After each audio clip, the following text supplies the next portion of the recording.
Ángel la ciencia.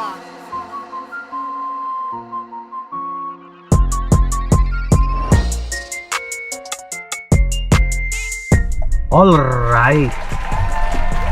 On the way na to pick up Luis, kauna-unahang get to know series ng 2021. So ngayong 2021, hindi lang po YouTuber mga guest ko, kundi lahat po ng Filipino na sa tingin ko may masasabi at may magandang masasabi at may matututunan kayo. Sana all. Luis is one of the friends na supportive nung nag-start ako mag-photography. We did a lot of shoots. Siya yung mga hindi ko in-expect na mag-show up sa mga invites ko dati sa photo shoots, but siya yung nag-end up na mag-show up. So a big respect to Luis. It's the Rolly Show. So stay tuned na lang po. It's the Rolly Show.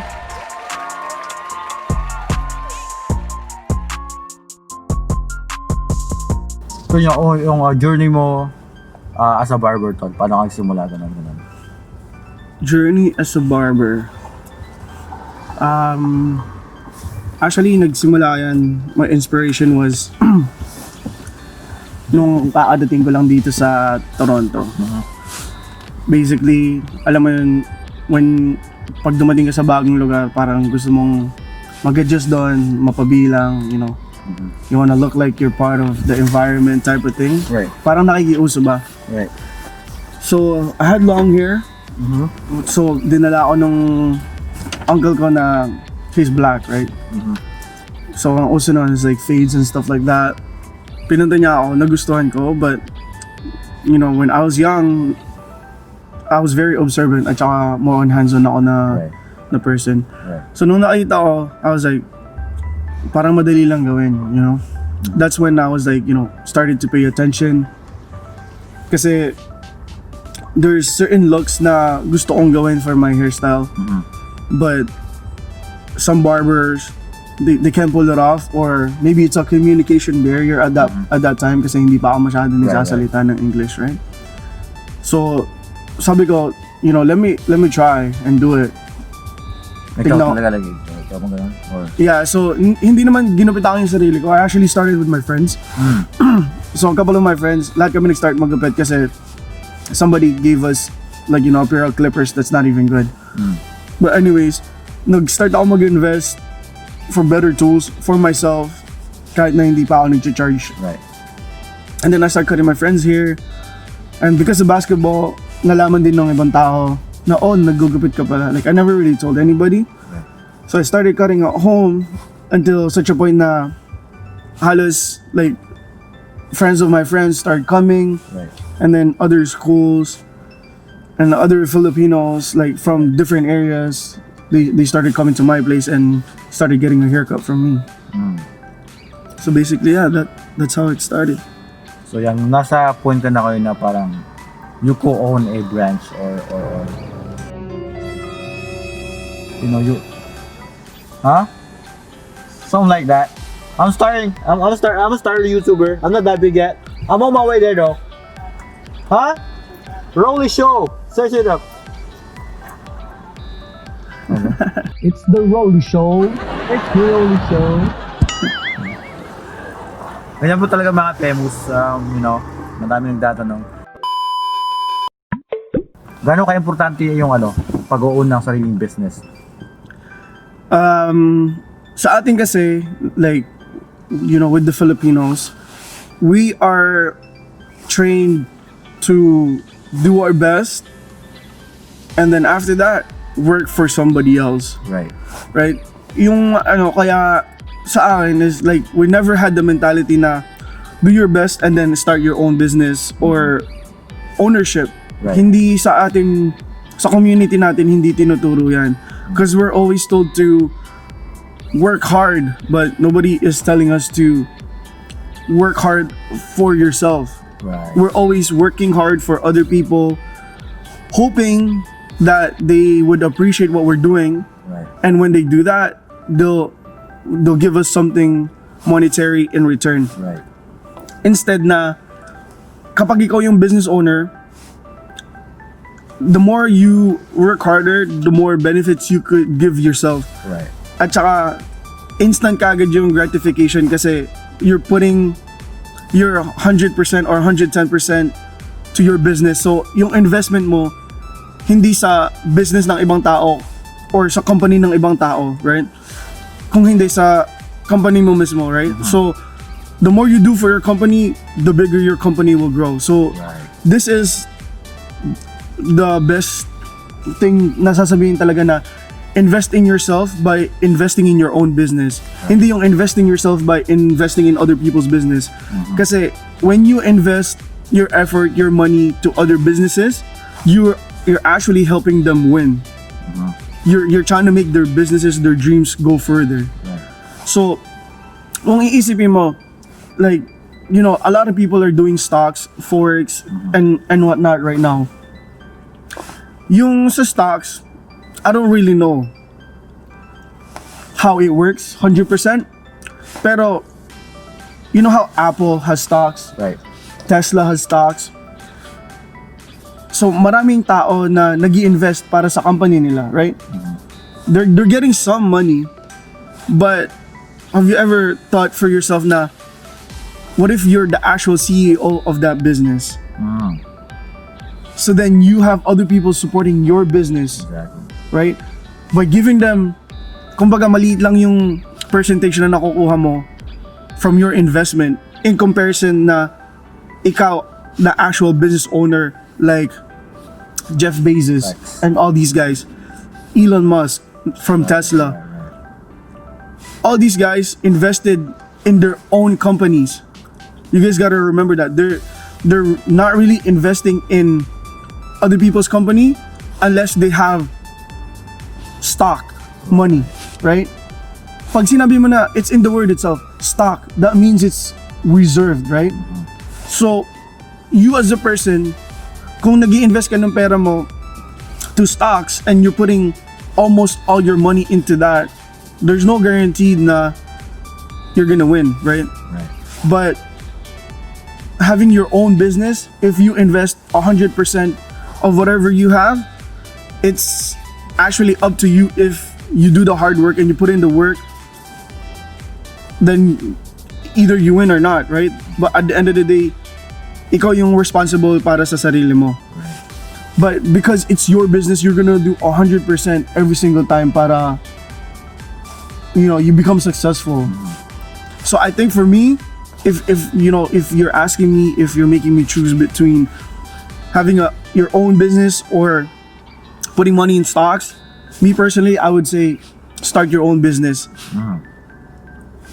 Hindi ka man lumaki katulad nung Apple or Amazon or Tesla, but with this, you could pass it on to your family, to your bloodline, right? Like, yes, you can teach your kids how to do stocks, but it's still different. Kasi I could just teach my kids how to run my business without them actually working. Kasi na-build ko na siya eh. Exactly. Right? So, isa pa doon is I could hire and I could create jobs for people. So, kumbaga, I can give opportunities sa mga taong maybe kailangan nila ng opportunity. Right? I know a lot of people, for their businesses, it's easier for them to create something for other people kasi they own it, right? So, it's either, alam mo, minsan may experience ka na pero hindi ka pa rin na-hire.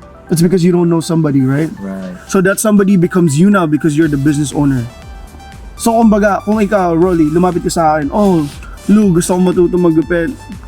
You know, I wanna be a part of the team or whatever. I always have the option to say yes or no. Because at the end of the day, I am the decision maker for my business. You have the leverage. Exactly. Pero naman sa stocks, you don't have that. It's either you know, it depends sa market yun, di ba? You could either win money or lose money. And not a lot of people talk about their losses. Right? Exactly. We over-glorify yung wins na pinopost sa social media, but hindi nila pinopost yung losses, right? So, go ahead. Yeah, so coming back to my point, madali lang masilaw sa social media right now with like being successful, you know, the stocks going up, this and that. But at the end of the day, if the market crashes and you lose money because you didn't pay attention for maybe 10-15 minutes and everything is gone, all the money that you've earned, yung mga pinagpuyatan mo, doing your research and whatnot for other people so you could invest in their company and yet they still close down, it all goes to ashes. Instead of, if you start a business, kung malugi ka man, you could still sell that, right? That's what a lot of people don't understand, is that you losing your business does not mean you're really taking a L or a loss. Kasi if you invest in your business and you made it somehow profitable, in the future, other people are gonna see that now, oh, this business made money. But maybe, you know, you're not doing your job as good as you were before and your business start to lose. But people still see value in that, right? All you need to do is convince them that there is money, that your business can be profitable. That's why a lot of restaurants right now, they're closing down, but a lot of people are going to be buying those restaurants because there were profits before. It's just they couldn't maintain it or keep it up because of the pandemic or whatever the case may be. Good one. So sa tingin mo, ano yung mabibigay mo advice sa mga young go-getters out there na kasi pag nakikita nila, like say ikaw, may sarili siyang shop, so ito rin yung pupursue ko, but hindi nila alam yung years na, alam mo yun, hindi nila nakikita yun. So ano yung mabibigay mo advice sa kanila? Best advice na mabibigay ko for guys that wants to be successful is sacrifice things that is not beneficial to your future. So kumbaga, kung may mga bagay na hindi nagbe-benefit sa'yo, you don't need to make that as a priority. Yung pag-chill na kasama mo yung mga tropa mo every single day, na you guys always link up and you know you guys want to party or you guys want to drink or you guys want to smoke, that's fine. I do all those things too. But now I have priorities. So kung meron akong kailangan gawin to prepare, or if I have meetings, if I have to take care of my business first, or if I have to service people, I put all those things beside. They're not my priority. I could always do that every single time. Ang barkada andyan lang. Right? And if they're truly your friends, they're not even gonna think twice, right? Hindi ka nila pipilitin na, oh, like, you know, don't worry about your work or whatever, right? Like, let's drink till the morning. I drink till the morning, but when the morning comes, I go to work. I know my responsibilities. Alam ko yung kailangan kong gawin. I never sacrifice my work because of that. And then the other advice that I could give to people is work hard and be patient. Kasi ito yan those two goes hand in hand. Like, you could work hard for a day, but then you run out of patience right away. Yes, you did work hard, pero you know, maybe you did 1% of what you need to do, right? It's all about patience. So when you have patience and you keep working hard every single day, that builds consistency, right? So kung mas consistent ka sa ginagawa mo, then it becomes a habit. And that's what people are. So you being consistent, you being hardworking, you being patient, it's gonna come second nature kasi magiging habit mo na yun kasi it's gonna be your lifestyle. So when you do certain things, that becomes your lifestyle. So if you're used to when I was growing up, I'm like, how am I gonna do this, man? Like, how am I gonna work every single day? You know, I see my parents dito sila when they moved here. My parents were working double jobs every single day, Monday to Sunday. And us that's new here, hindi natin nare-realize na that's not normal. That's actually such a big sacrifice. And I think that's one of the reasons too bakit, you know, there's a lot of like problems with families and stuff is because ano yung uunahin mo, diba? It's like time with your family or, you know, feeding and like, you know, paying the expenses for your family. You can't have both, right? So when you start at a young age to build yourself that foundation, you're not gonna have to go through that. You don't have to work double jobs anymore because first you made the sacrifices already to build up yourself. And the more you work hard, you know, the luckier you're gonna get and the more blessings is gonna come, right? Yes. So yun lang, like, work hard, be patient, be consistent, and you're gonna get there. There's just no way that it's not gonna work. Right. Weh. So you talk about family kanina, tol. Now being a dad, how would you describe it and paano yung ano yung pinaka yung ano yung ito na lang scratch that. Ano yung pakiramdam mo yung una mo nakita yung anak mo? Yung parang first memory mo. How was it? Shout out nga pala sa wife ko for, you know, giving me a beautiful kid. Sa lalaki siya, but he's beautiful. Oh. Sana all. But oh man, being a father, being a tatay, Papa Lou. It's nung una kong nakita yung baby, yung anak ko tol, it's very mixed emotions. Kasi yeah. Now there's another life. Nakita mo yun, it's like it's such a blessing na, you know, na magkaanak. Yung feeling is hindi mo ano talaga eh, like the love that you feel, you get re-energized, you have another purpose. Right. And at the same time it's scary because are you really ready? Like yun yung pinakamalaking tanong dito sa atin eh, kasi because of how everything is structured, right? O kailangan may bahay ka, kailangan may pera ka. Definitely. Bago ka magkaanak. I still don't have those things to this day. Right? But somehow, you know, all I know what to do is work hard and now I'm able to provide for my kid. But that was the biggest thing for me was, am I gonna be able to take care of this child, of this life? Na kaya ko bang ma-provide yung mga kailangan niya? And biggest question too is, how am I gonna turn out? Am I gonna be a good father? Or am I gonna be a good dad?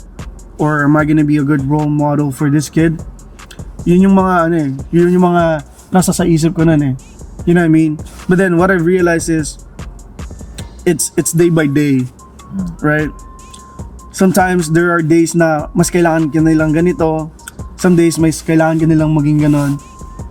So there's not a book in the world that could prepare you, kasi we're all individuals and we all have different personalities.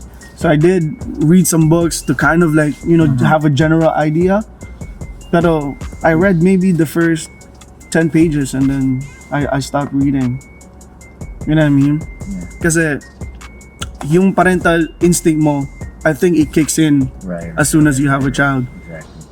But it's such a blessing, man, being a dad and knowing that, you know, you have a seed and you have to take care of that. Tsaka yung mga maliliit na bagay, you know, you become so proud and you become so attached to the kid and sa anak mo. Exactly. So yun nga, so with your son being born here, ano sa tingin mo yung pagkakaiba sa paglaki dito compared sa ikaw lumaki sa Pilipinas as far as yung lifestyle? I think the biggest thing na ano, masasabi ko lang is difference of community.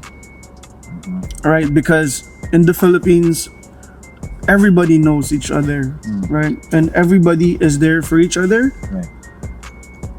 And over here, it's more secluded in terms of like, you're lucky if you have a lot of family here and that, you know, they can help you, guide you, you know, celebrate with you, whatever milestones is or are there for them.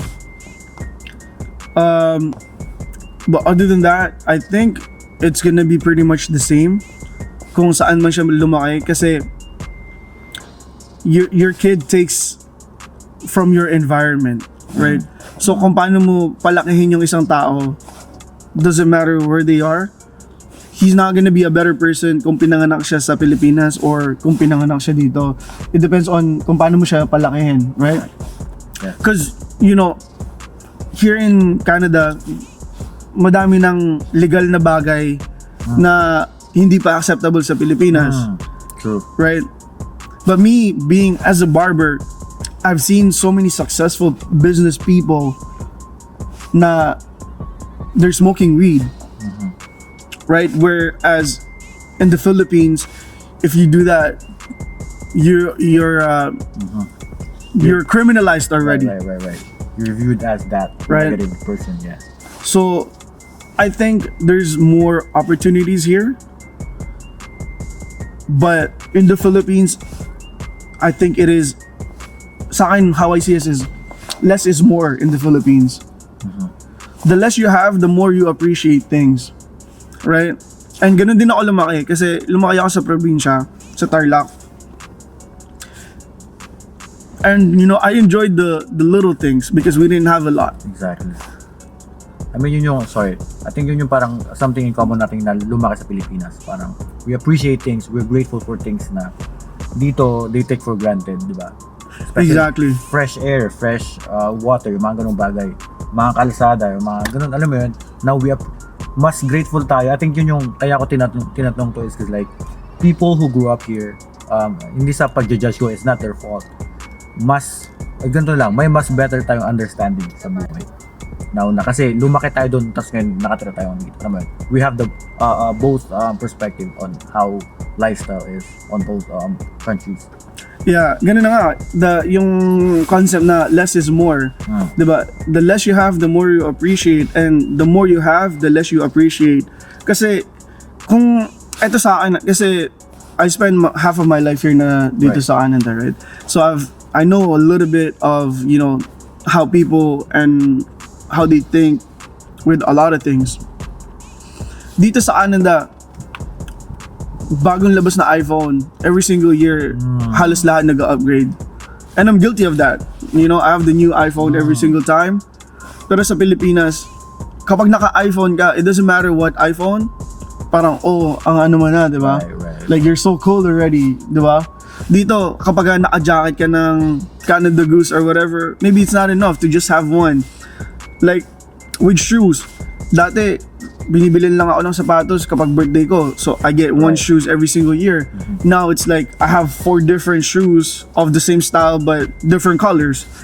And sometimes it's not enough kasi there's always something new. Right? So, there's always more. So, the more you have, the less you appreciate. Kaya, pag sa Pilipinas, kapag nagpapadala ako ng mga gamit, even though they're old and they're used, and I think that's one of the reasons why I buy a lot of things too, is because yun yung, instead na magpadala ako ng pera, I bring all my stuff with me sa balikbayan box. Right.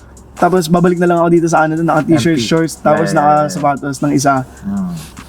And everything else binibigay ko sa kanila, whatever is beneficial for them. Right. But anyways, my point is, you know, growing up here, you become a little bit more materialistic. And I'm guilty of that, I'm aware. It's because you adapt to your environment. Right.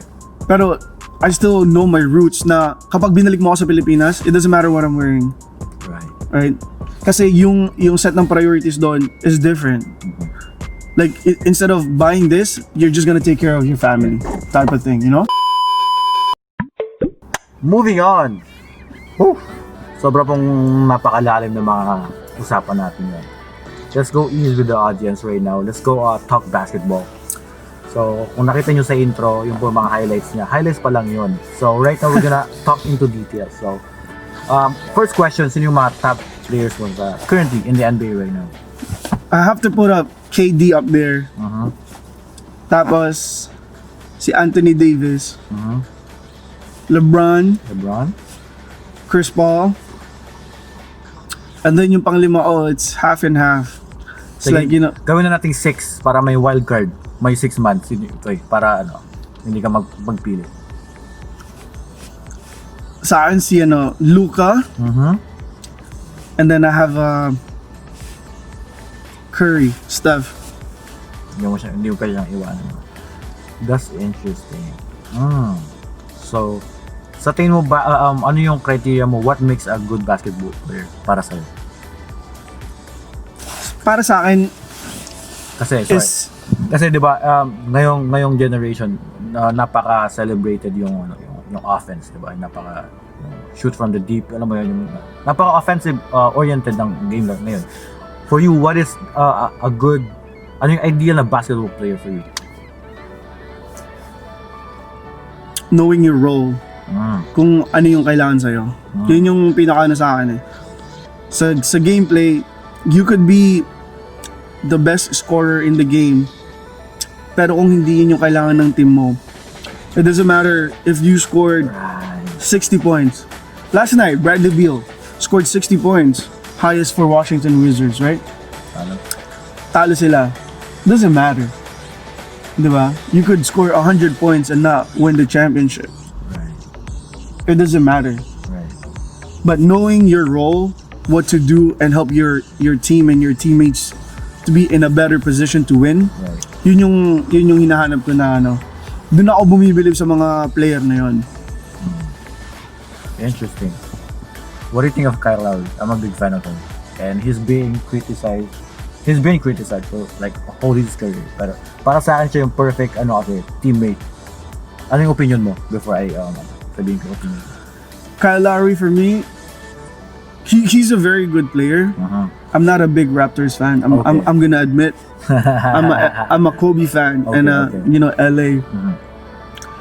Pero Kyle Lowry, he's very underrated and underappreciated para sa akin. Yes, definitely. And that's how I feel about him too, because I feel like he can do more, or sometimes he's doing too much, right? But that's what a leader does. Like if you understand, like you always have to do more, right? And sometimes if you're not doing enough, they're always gonna say you're doing less, and you're not gonna be a good player if you're not being criticized.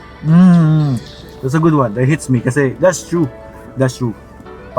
I guess parang in my case, kung wala ka pang bashers, you're not doing anything good. Ito ba yan? You talk about leadership na. So yung sa tingin ko sa role mo sa in the court, you're a leader. Ano yung mindset na kailangan mong i-possess para maging leader? Kasi hindi lahat leader, alam mo yun? Being a leader, eto yan, sa basketball you gotta be a good guy and a bad guy at the same time. Okay, elaborate. So, what I mean by that is, kung ano yung kailangan ng teammates mo, that's what you have to be. If you have to be the bad guy to tell them na, oh, stop doing this, stop turning the ball over, stop attacking the double team, that's what you have to do, right? Or, kung ano Roland keeps missing like the open threes, I'm gonna be like, yo, Roland, keep shooting the shot. That's a good shot selection. So kailangan mong, it's either you build up your teammate or you encourage them, or you have to be tough na you gotta start playing serious, you gotta put more effort. Kasi nung din sa amin, sa Nordview, at saka nung nagbabasketball kami, because I'm playing with different races and it's always a serious game.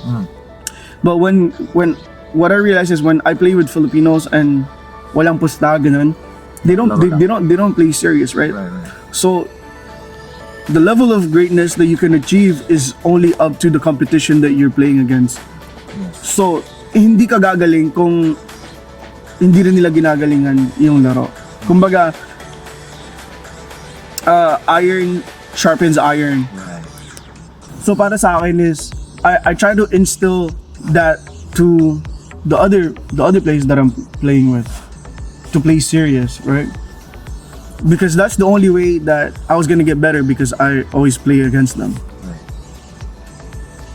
So kapag inano mo yun sa team mo, that means that you guys are ready to battle, even if you go to different places, and then now you could represent, and it always feels good to win, right? But you have to practice and you have to get better as a team.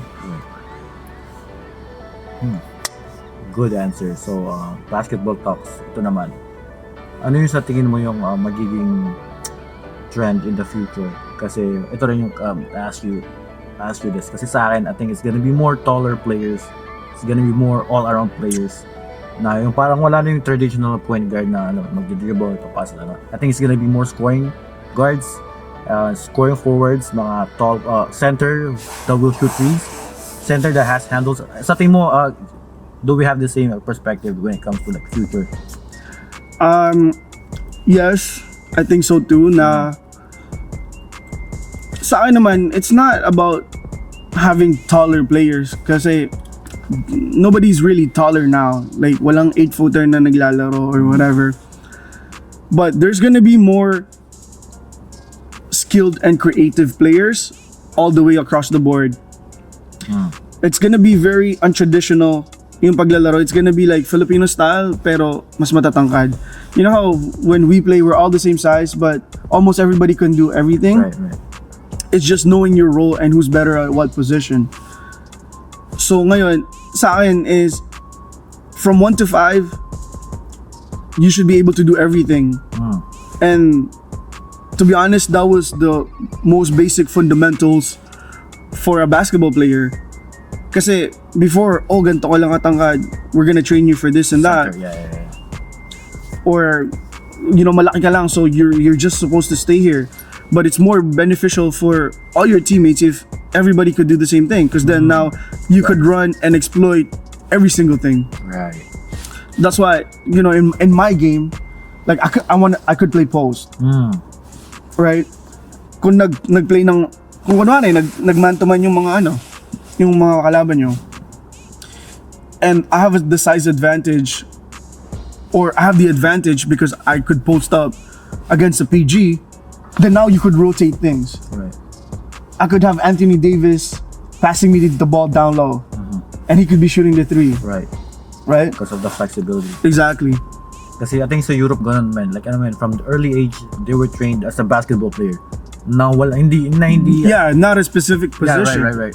Yun yung advantage kasi dito sa US ganun or sa North America, like you're quick or you're point guard, alam mo yun. You are shooter, stay on the corner, ganun sila. So I think yun yung magiging evolution ng laro. Yeah, kasi for me, what I think is how they see it is, let's see your strengths and let's just build that. Instead of, okay, you're strong at shooting, now let's work on everything else to make you more versatile. Right. That's why, LeBron is up there. That's why AD is up there. That's why KD is up there. Kasi they can play multiple positions. Versatile sila, right? It's hard to put point guards in like a GOAT position kasi they're limited Right. with their height. There's gonna be players that are Outlier na sa game changers talaga. yeah. Like AI, Steph, because they changed the game in such a way na nagiba yung demographics ng laro. Right? But as far as being the GOAT, it's just all around. they're so limited to certain things. Like rebounding, diba? Rebounding, blocks. I mean, there's some guards that could do that, but you can't do that consistently every single time. Diba? Dwayne Wade was averaging like 2 blocks his whole entire career, but it took a lot from him, right? Being a 6'4", that's a lot. Interesting. Moving on. Kumakanta ka, Tol? 3, 2, 1, go! When I look into your eyes, now I know I belong here. Mga paglaro, di nila alam, di nagbibiro. Bibiro. Parang Rolly Show. It's the Rolly Show. Gusto kong kumanta, pero kumanta ayaw sa akin. It's the Rolly Show. Okay, let's go with favorites. Favorite na liquor. Kaka-switch ko lang. Shoutout nga pala kay The Nurse Singer. Let's get it. It's the Mahilig na ako ngayon sa tea. It's tequila, boys. Bakit sa tingin mo? Ba't nagustuhan mo yung tequila? I gained a little bit of weight kasi mahilig ako nun sa beer. sa Crown, and then you always chase that with like soft drinks, Coke, diba? It's a lot of sugar. Right. Pero yung sa tequila kasi healthy ka, diba? Meron ka ng tea, meron ka ng lime, meron ka pang salt. There you go. Diba? Balanced diet. Exactly. That's it. Oh. At saka, ano yung dati before tequila? Actually, dati, pinapaborito ko ng Jack Daniels. Oh yeah? I hated that, bro. Napakasakit. Yeah. Pag inom na ako ngayon, lalatag ako. Hindi lang ako lalatag, susuka pa. I hated Jack Daniels. Favorite player na nakalaro mo sa mga liga dito sa Toronto? Play against. Played against. Actually, I'm always up for a challenge. So, give like 3 names na lang. yung mga gusto kong yung mga nakakalaro is like the best players on the other team. I always try and want to guard them. Diba? I see everybody as a challenge. Kung magaling ka, like, I want to play against you. Right. Iron sharpens iron, diba? So I want to put my defensive skills to your offensive skills, diba? Yun yung sa akin. Ayaw mong pangalan. There's just a lot kasi madami tayong mga nakakalaro. No, ayaw nyo lang magbigay ng free clout. It's the Rolly Show. Ito naman, best player na you play with. Yun na lang. You play with. O hindi naman, not necessarily the best, but like yung favorite mo na, siguro yung chemistry maganda o yung just because you guys vibe in the court. Alam mo yan? Alam mo, actually, masyado nang nababanggit yung pangalan niya dito sa community natin . So hindi ko na lang babanggitin. Pero ang nagustuhan ko sa kanya, nakikinig siya at saka mabilis siyang pumick up. Diba? Right. At diba, nagko-communicate kaming dalawa sa floor. Diba? So, pag may communication, it makes everything better. pag meron ka ding responsibility na sinabi mo, tol, ano yun, mali ko yun, ganito, at nakikinig, tapos nag-a-adjust, hindi naman agad makakapag-adjust ka sa laro . Pero like, they try, na nakikinig sila kung ano yung nakikita mo.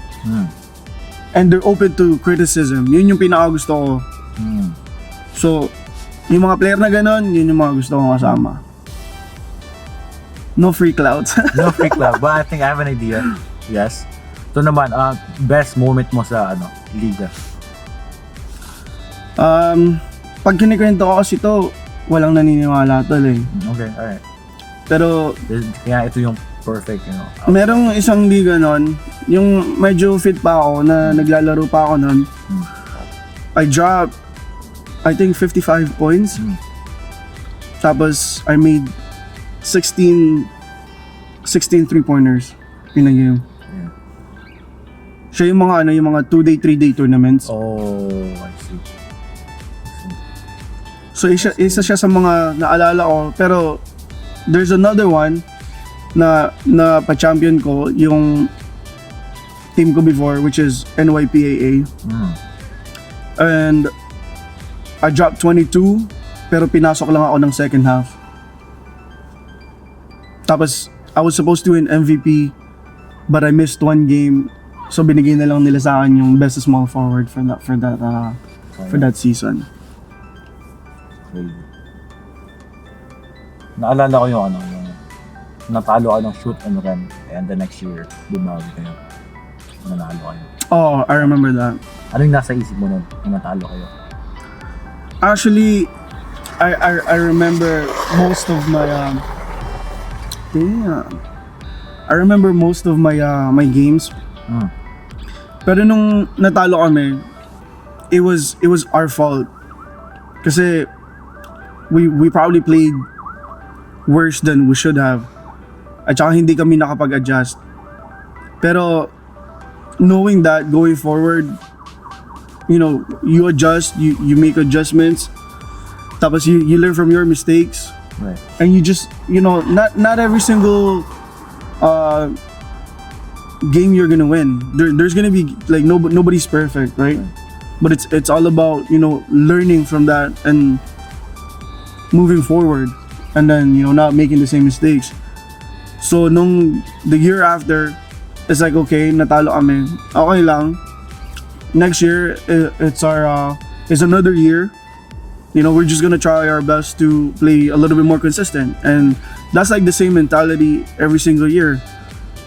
You know, even though sometimes kasi kapag lagi ka nananalo, you become stagnant. Right. Diba? Parang, oh, lagi ka nalang panalo. I'm not saying na lagi kami nananalo. I'm just saying na get accustomed to. Oo, yung you're not on the edge anymore. No, parang yung competitiveness mo bumababa kasi sometimes your ego, it gets to you. Diba na parang easy games. I actually enjoyed playing better as an underdog. Kasi doon ko napapatunayan kung kaya kong magdala ng team and be competitive even though I'm not on the best team out there. Jeez. Balling. Bang bang! Alright, off we go.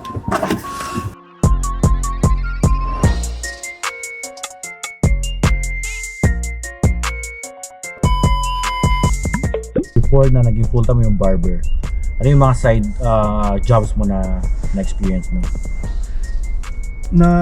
I've worked at Tim Hortons before. Tim Hortons, Subway, Starbucks, construction, and the sneaker stores. Oh, that's interesting. Yeah. Ano yung mga experiences mo na sa mga work mo na interesting? Actually, pinaka-interesting yung yung nagtrabaho dun sa sneaker store. Right. Because I've met, basketball players. I've met Like Terrence Ross, Landry Fields. Yeah. Like talagang naka-interact mo sila? Yeah. May picture kayo? Meron. Oh, shit. I have to find it on my Facebook. That's crazy. Ang galing. So, sa tingin mo, do they look what they look like in the camera? Or like, alam mo yun kasi diba pag nakita mo, ganun, talagang matangkad nga talaga, alam mo yun? Yeah. Ganun ba? Sa camera actually, they look smaller.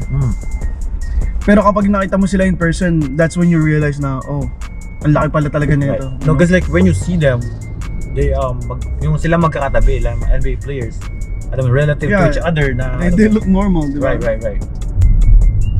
And so dito po kami sa kung saan nag-high school si Luis, Northview. So tell me yung experiences mo naman dito sa high school. Actually, sa Northview nung pumunta ako dyan, ang dami kong natutunan eh. Like, Right. it really opened up my opportunities. Right. Kasi I was very active sa school in terms of extracurriculars. Right. Nag-acting, dance, music. Right. I was in the basketball team. So, the experiences, it was very good. Right. And the high school, they were very supportive in terms of like, what your passion is, kung anong gusto mong gawin. So naging varsity ka sa school niyo ng basketball. Yeah, I played 3 years. How was it? Ano yung mga best memories mo or something na masasabi mo? Actually, pinaka na-enjoy ko nun is getting out of class kapag meron kaming tournaments. Yeah. Punta kami sa U of T, going basically every single tournament. Right. I played against some of the NBA players right now. Ooh, like who? Kasabayan kasi namin nun sila Andrew Wiggins, Negus Webster Chan. He's I think he's playing at 905. Yeah. That guy, yung half ba yan? Yeah. Yeah. Another guy I played against is Kevin Pangos. I've heard that name too. Yeah, sa Gonzaga siya naglaro. He said Yeah. he tied the record for the 3 points made in a game. So yun yung mga competition na nilaroan ganun. Get to know series with Luis right now, and sa 2021 magmo-move on na po ako. Hindi na lang po YouTuber yung i-feature ko, kundi open na po sa lahat. So Please like, subscribe, and follow because it's the Rolly Rolly Show. Thank you guys for watching, and that is the episode. Brap brap.